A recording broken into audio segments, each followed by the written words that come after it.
The Global EY Entrepreneur of the Year Awards will be announced shortly. 49 entrepreneurs from around the world have gathered in Monte Carlo to find out who will walk away with the coveted award. Representing India is Sajjan Jindal, the chairman of the JSW Group. Now, here is what the citation for Sajjan Jindal as he won the EY India Entrepreneur of the Award read. In fact, this was a jury headed by KV Kamath, the former chairman of ICICI Bank. It said Sajjan Jindal has created a track record of executing large, capital-intensive, technically complex and state-of-the-art steel manufacturing facilities on principles of cost efficiency and operational excellence. Well, joining me now live from Monte Carlo is Sajjan Jindal. Mr. Jindal, always a pleasure. Many thanks for joining us here on CNBC-TV18. And once again, congratulations on representing India at the World Entrepreneur of the Year Awards.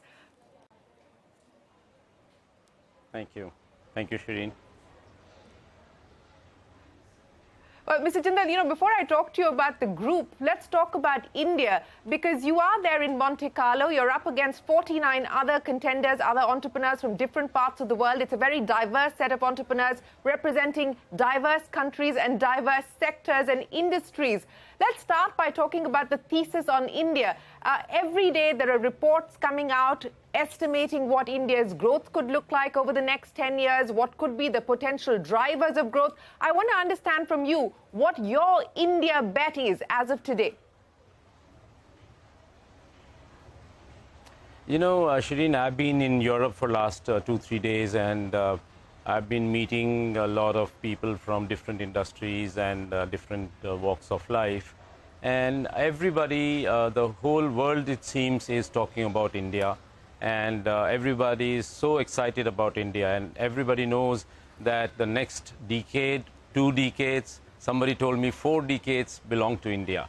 So, and this is for true that the next years, coming years are going to be for India. We've been waiting for this moment for probably 2 decades, but finally we can see the light at the end of the tunnel, and these decades are definitely going to be for India.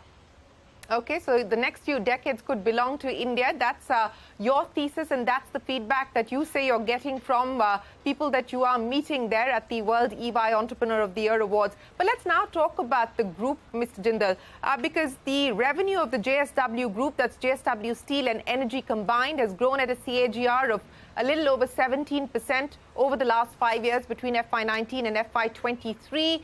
Steel, cement, infrastructure, energy, paints, revenue of $22 billion. You talked about the growth projections for India. Let me ask you about the growth projections for the group. What could the group look like in the next decade? It's very difficult to project or to predict, but we as a group are, as you have just now mentioned, all the companies in the group are all basically in the infrastructure space, and is very closely connected with the growth of the country. So as India grows, we will grow faster because we have to meet the needs of growing India. And so therefore, I'm very optimistic that in the next 7 to 10 years, as the country gets to close to $10 trillion mark, we will be also up there. I don't have the numbers in my head right now, but we will match up the India's growth or better that growth. Okay, let's talk specifics, Mr. Jindal. And what we are seeing today is a lot of Indian conglomerates, a lot of the large Indian legacy businesses are now diversifying into new businesses, especially more consumer-oriented businesses. And that's been the case as far as JSW is concerned as well, whether it is the renewable energy transition or the paints business. These are new but adjacent areas that you're getting into. What could we expect in terms of new bets from here on, or do you think that you have enough on the plate for now? No, I think it's the need of the hour that one gets into consumer business as well. But our strength lies in the core sector of the industry, and that is where we are very much focused as JSW. But simultaneously, we are also investing in areas which are consumer-oriented. But because that does not call for very large capital expenditure, so therefore we want to check out that sector as well. And most of the groups in the country, as you rightly said, are entering into consumer durables, even though they were in the infrastructure space. So when you talk about a consumer bet and the play on consumption, Mr. Jindal, what will that mean? You know, it's been about 4 months since our last conversation where you said that you were revisiting your plans to get into the electric vehicle business at the premium side of the electric mobility car space.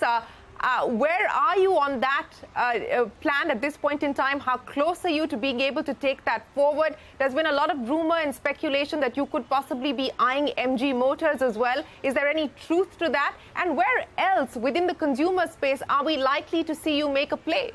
So there are many areas that attracts us, that are potential areas. For example, as part of our renewable industry, renewable journey, we are looking at battery, to manufacture batteries in India. That's an area which is a very large area, and we feel that we are pretty kind of organized to be in that sector, because it is a sector which is up our alley, and we understand that business very well. So that's one area we are looking to do. On the electric vehicle, EV, our strategy, we are continuing to work on that strategy. We are not yet, we haven't yet closed any deal, or we haven't yet decided or put our finger on the final product. But we are going to work on it over the next 6 to 8 months and try and see that we can build the electric vehicle. I'm very excited about this opportunity for India, because I feel that over the next 7 to 10 years, electric vehicles are going to be the major mobility driver in the country. And we want to be there when this idea or when this opportunity arises.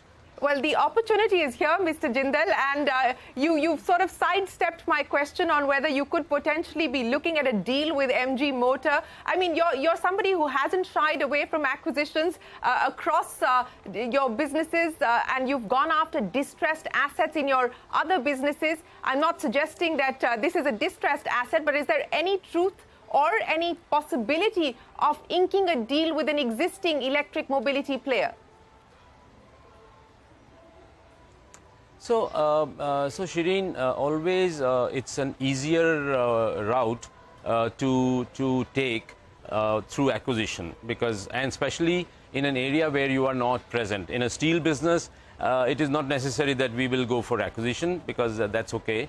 But in a new area, whether it is battery or EV or something else, which is not our domain industry, acquisition could be an area. But through acquisition, it also gets a little bit more complicated, because it is not designed to your specs, and you may not really get what you want. So it's both ways. And on MG Motor, if you are asking me specifically, because I don't shy away from difficult questions, that's also in one of the is one of the lists in our list. Could be one of the options if they want to sell, but I'm not sure as yet. Okay, a majority stake, is that what you're eyeing as far as MG Motors is concerned? And what else is on that list? You said that that's one of the contenders on the list. What else is on the list?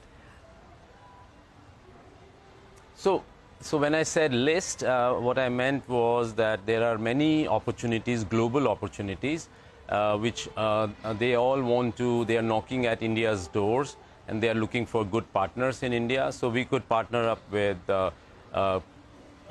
European companies, Japanese companies, Chinese companies. So there are so many opportunities which are existing today, and there are not many large groups in India who are right there to grab that kind of an opportunity. So JSW is a good sort of organization to tie up with. Okay, you talked about partnerships potentially with European companies, with Japanese companies, even with Chinese companies, and I would imagine that that's in the context of MG, Mr. Jindal. I want to understand from you, during the COVID-19 pandemic, you had made it very clear that while you are a believer in free trade, you had said that our rules of engagement especially on economy and business, needed to be very different with China because, in your words, China had not behaved properly. Now, is there a change in position there as far as dealing with China and Chinese business is concerned? So, so there are two things. One is that in EV, China is, way ahead of competition, global competition. So therefore, China becomes a natural ally as far as new technology in battery and electric mobility is concerned. So, so that is one part of the story. On the other side, that if we have hostile relationship between India and China, then obviously we will not work with the Chinese. That is very clear. So as a group, we have always taken that position. But to build India, if the technology is available only in China, or that kind of technology and the cost structure which the Chinese can provide us and the Europeans cannot, then we have to think twice before we really decide. So so I think it's a difficult question to answer, but yes, that is my position.